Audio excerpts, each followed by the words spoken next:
নমস্কার বন্ধুরা, সাহিত্যম থেকে প্রকাশিত স্যার আর্থার কোনান ডয়েলের শার্লক হোমস রচনা সমগ্র থেকে চার হাতের স্বাক্ষর গল্পটার তৃতীয় পর্ব আজ পড়ছি।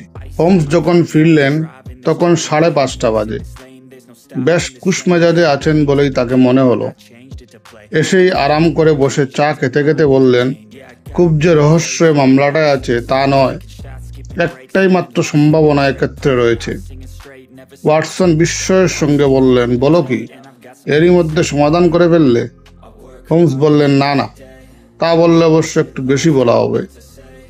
মানে, একটা ইঙ্গিতপূর্ণ ঘটনা আমি আবিষ্কার করেছি, বাকি কেবল খুঁটিনাটিগুলো যোগ করা।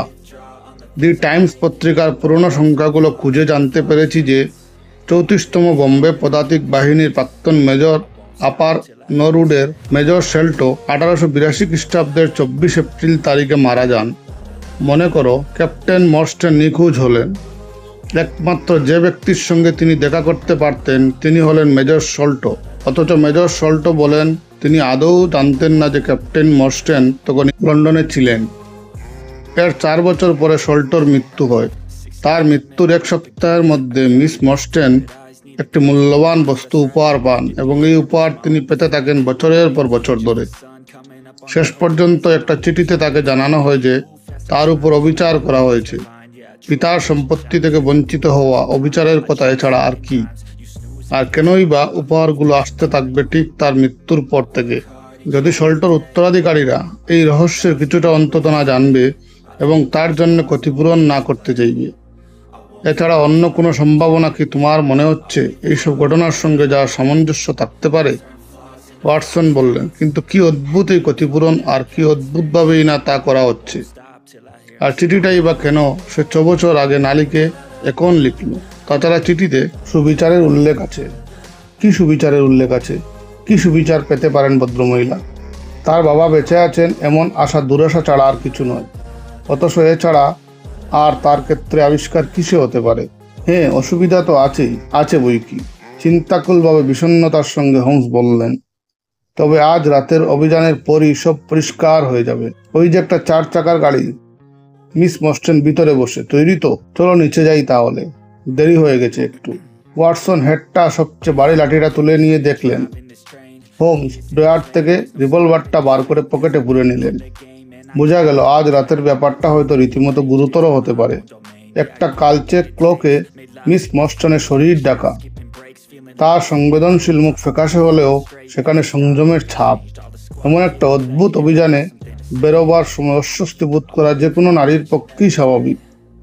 অথচ অত্যন্ত নিখুঁতভাবে তিনি নিজেকে সামলে নিয়েছেন এবং হোমসের বাড়তি প্রশ্নগুলোর উত্তর দিতে তিনি কিছুমাত্র ইতস্তত করলেন না।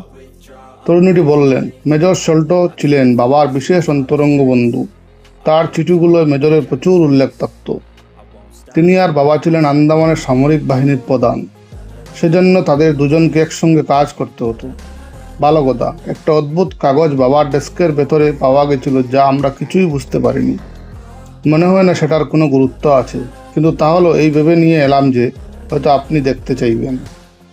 কাগজটা হোমস খুব সাবধানে খুলে মেলে ধরলেন।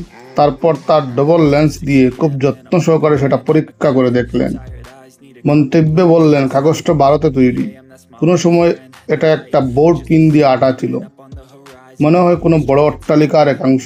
অসংখ্য বড় বড় হলঘর আর বারান্দা আর গলিপথে সেই অট্টালিকা। এক জায়গায় দেখা গেল লাল কালিতে একটা ছোট ক্রস চিহ্ন, তার উপর পেন্সিলে লেখা বাঁদিক থেকে 3.37। লেখাটা অস্পষ্ট হয়ে গেছে। বাঁদিকের কোণে আছে চিত্রলিপি গুছের অদ্ভুত কি আঁকিবুকি সারিবদ্ধ 4টে ক্রস চিহ্ন, যে হাতে হাত চুয়ে দাঁড়িয়ে আছে। তার পাশে অত্যন্ত রুক্ষ আর বিশ্রী অক্ষরে লেখা 4 হাতের স্বাক্ষর, জোনাথন স্মল, মোহাম্মদ সিং, আবদুল্লাহ খান, দোস্ত আকবর। বুঝলাম না এর সঙ্গে মামলার সম্পর্ক কি, কিন্তু তাহলেও এটা যে গুরুত্বপূর্ণ তা বোঝাই যাচ্ছে। কোনো পকেট বইয়ের ভেতরে এটা রাখা হয়েছিল, কারণ এর দুদিকই বেশ পরিষ্কার। হ্যাঁ, ওর পকেট বুকের ভিতরেই তো এটা পাওয়া গেছিল, তরুণীটি বললেন। রেখে দিন যত্ন করে, হোমস বললেন, হয়তো ভবিষ্যতে কাজে লাগতে পারে। প্রথমটা যেমন ভেবেছিলাম, এখন মনে হচ্ছে হয়তো আসলে ব্যাপারটা তার চেয়ে অনেক বেশি গভীর এবং অনেক জটিল। আবার নতুন করে ভেবে দেখতে হবে আমাকে। হোমস হেলান দিয়ে বসলেন। ব্রু জোড়া টেনে শূন্য দৃষ্টিতে যেভাবে তাকিয়ে রইলেন তাতে বোঝা গেল চিন্তায় ডুবে আছেন। ওয়াটসন আর মিস মর্স্টেন ফিস করে অভিযান আর তার সম্ভাব্য ফলাফল নিয়ে তখন আলোচনায় মগ্ন থাকলেন। হোমস সারাটা পথ নীরব হয়ে রইলেন। সেপ্টেম্বরের সন্ধ্যা, তখনও 7টা বাজেনি, কিন্তু দিনটা যেন সকাল থেকে অত্যন্ত বিষণ্ণ হয়ে আছে। বিশাল নগরীতে ঘিরে সারাদিনের ঘন কুয়াশা বৃষ্টির মতো ফোঁটা ফোঁটা হয়ে পড়েছে। মাটির রঙের মেঘ মাটির রঙের রাস্তার উপর জোগানো। স্ট্যান্ডের অধিকটা আলোগুলো কুয়াশার মধ্যে মোড়া দেখাচ্ছে। কালো কালো রাস্তার উপর সামান্য আলো গোল হয়ে পড়ছে। দোকানগুলোর হলদে আলো বাষ্প চাওয়া বিড়ের রাস্তায় কখনো স্পষ্ট কখনো অস্পষ্ট। এই স্বপ্নলোকিত পথে যেসব মানুষ অবিরাম চলাফেরা করছে, তাদের মুখে যেন অপার্থিব আবাস। কারো মুখে বিষাদের, কারো মুখে খুশির, কারো মুখে বগ্ন স্বাস্থ্যের, কারো মুখে উল্লাসের প্রকাশ। মিস মর্স্টেনের ভাব দেখে মনে হচ্ছে যেন তার মনেও প্রায় একই অনুভূতি। এসবের প্রভাবের ঊর্ধ্বে ওঠা একমাত্র হোমসের পক্ষেই সম্ভব। খোলা নোটবুকটা দোয়াটোর উপর রেখে তিনি বসে আছেন আর থেকে থেকে পকেট লন্ঠনের সাহায্যে কিসব টুকে নিচ্ছেন। লাইসিয়াম থিয়েটার পার্শ্ববর্তী প্রবেশ পথের কাছে ইতিমধ্যেই জনতার ভিড়। সামনে কত রকমের গাড়ি সারিবদ্ধভাবে দেয়ে চলেছে, কত রকমের মানুষ নামছে সেই সব গাড়ি থেকে।